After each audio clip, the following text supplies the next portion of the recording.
Welcome to a word of hope for the 13th Sunday in Ordinary Time. My name is Father Brendan Curran, Dominican promoter for justice and peace for North America, joining you with words of affliction in our scriptures this Sunday, but also words of hope. The first reading we hear this Sunday comes from the book of Wisdom, a powerful phrase of hope. God does not rejoice in the destruction of the living. And then in the gospel story from Mark, we hear a powerful passage of Jesus visiting a community in the midst of the crowds, breaking into the midst of him, surrounding him.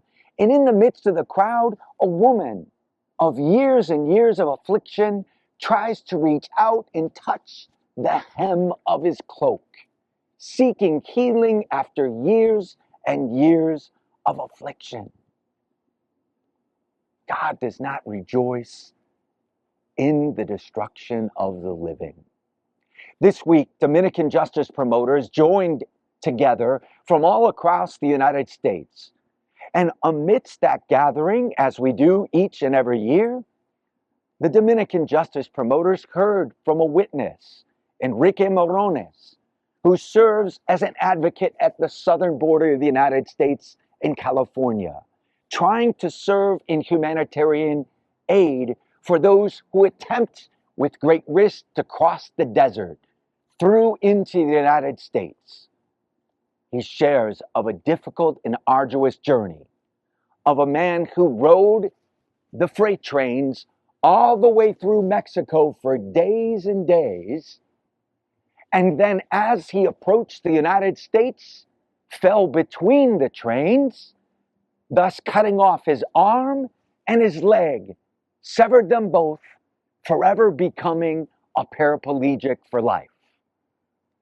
God does not rejoice in the destruction of the living. Sometimes we hear powerful stories of the afflicted. But Enrique Morones did not share just a voice of despair, but he reminded us of Juan, who has become an advocate to accompany many other families who have been injured and even threatened with death in the midst of the desert, in serving them with his own presence of his witness to see that there's life again, even after the most egregious difficulty and struggle of health, like losing a limb, like losing a leg. On this Sunday, let us seek and remind one another that God does not rejoice in the destruction of the living. A woman touched the hem of Christ and was healed. Where is the healing voice of Christ, gifting us with new life in our midst?